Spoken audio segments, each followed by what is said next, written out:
এই যে চেয়ারটা আপনি দেখছেন, যেই চেয়ারে আমি এখানে বসছি আপনার সামনে মাননীয় স্পিকার, এই চেয়ারটি খুব কঠিন একটি চেয়ার মাননীয় স্পিকার। এই চেয়ারটি দেখলে মনে হয় বসতে খুব আরাম, আসলে মাননীয় স্পিকার মোটেও আরামের না।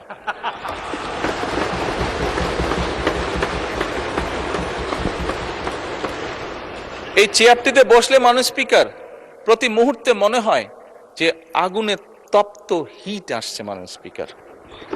হাসার কিছু নেই, আমি যা ফিল করি আমি আপনাদেরকে তাই বলছি, মাননীয় স্পিকার এই চেয়ারের থেকে উঠে দাঁড়িয়ে আপনার সামনে বক্তব্যে আমি হয়তো অনেক পপুলার কথা বলতে পারতাম, যেটাতে আরো অনেক বেশি তালি হতো মাননীয় স্পিকার। কিন্তু এই চেয়ার আমাকে বলে যে আমি সবসময় পপুলার কথা বলতে পারি না, আমাকে সেটাই বলতে হবে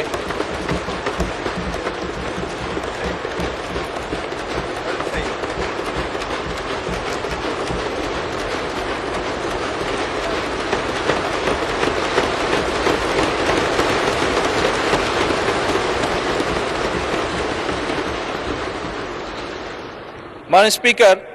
একজন রাজনীতিবিদ হিসাবে আমারও তো ইচ্ছা করে পপুলার কথা বলতে, যাতে জোরে জোরে তালি পায়, কিন্তু এই চেয়ার প্রতি মুহূর্তে আমাকে স্মরণ করে দেয়, no, you have to take the right decision, not the popular decision.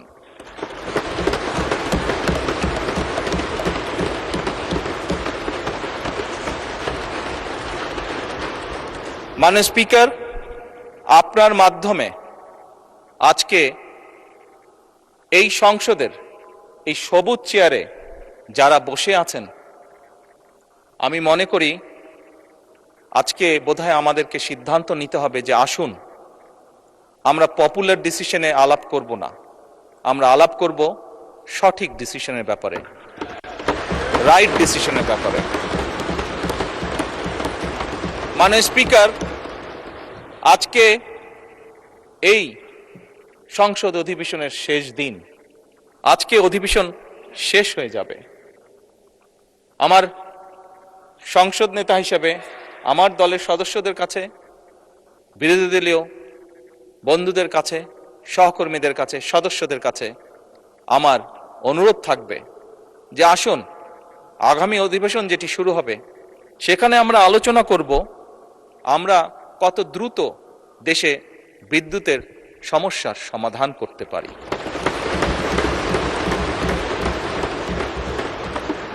মাননীয় স্পিকার, আমরা আলাপ করতে চাই, আমি আলাপ করতে চাই আগামী সংসদে কত দ্রুত আমরা কত বেশি সংখ্যক মানুষের কর্মসংস্থান, দেশেই হোক বিদেশি হোক, তৈরি করতে পারি।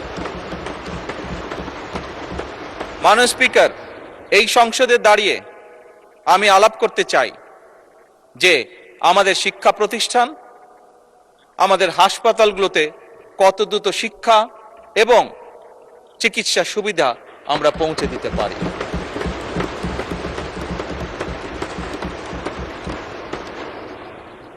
মাননীয় স্পিকার, দিনের কার্যবিধিতে আপনি যখন শুরু করেন, বিভিন্ন সময় বিভিন্ন সংসদ সদস্য বলে ওঠেন তার এলাকায় রাস্তা লাগবে, তার এলাকায় ব্রিজ লাগবে, কারো এলাকায় কালভার্ট লাগবে। স্বয়ং বিরোধী দলীয় নেতা ওনার এলাকার সমস্যার কথা বলেছেন। মাননীয় স্পিকার, আমরা যদি দেশের পরিস্থিতি স্থিতিশীল রাখতে না পারি, দেশে আমরা যদি অর্থনৈতিকভাবে শক্তিশালী করতে না পারি, মাননীয় স্পিকার, বর্তমান প্রেক্ষাপটে যেখানে 30 লক্ষ কোটি টাকার ঋণ নিয়ে এই সংসদ দেশ পরিচালনা শুরু করেছে, সেই দেশকে আমরা এগিয়ে নিতে পারবো না। আমরা যদি একটি স্টেবল গভর্নমেন্ট রাখি, আমরা যদি একটি স্টেবল পার্লামেন্ট এনশিওর করতে না পারি, মাননীয় স্পিকার, আমরা কোনোভাবেই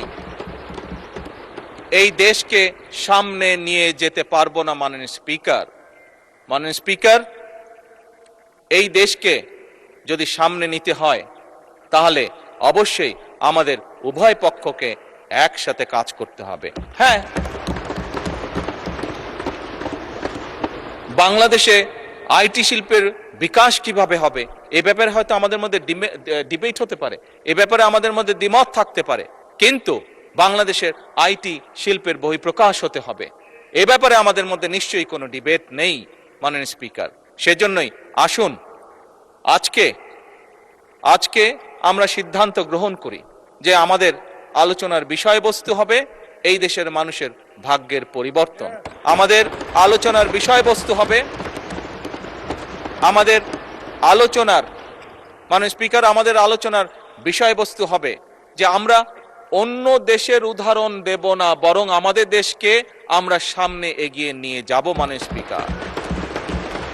স্পিকার 1971 সালে এই দেশ যখন স্বাধীন হয়েছে, এই মুহূর্তে আমরা বিভিন্ন বিবেচনায় আমাদের দেশকে যদি স্ট্যান্ডার্ডে ধরি, আমাদের মতন অনেকগুলো দেশ ছিল যারা হয়তো 1972-73 সালে স্বাধীন হয়েছে, তারা আমাদের থেকে এগিয়ে গিয়েছে। স্পিকার আমরা পারিনি কেন? বিকজ বিভিন্নভাবে এই দেশকে, একটু আগেই যেটা বলেছি স্পিকার, বাধাগ্রস্ত করা হয়েছে গণতন্ত্রকে।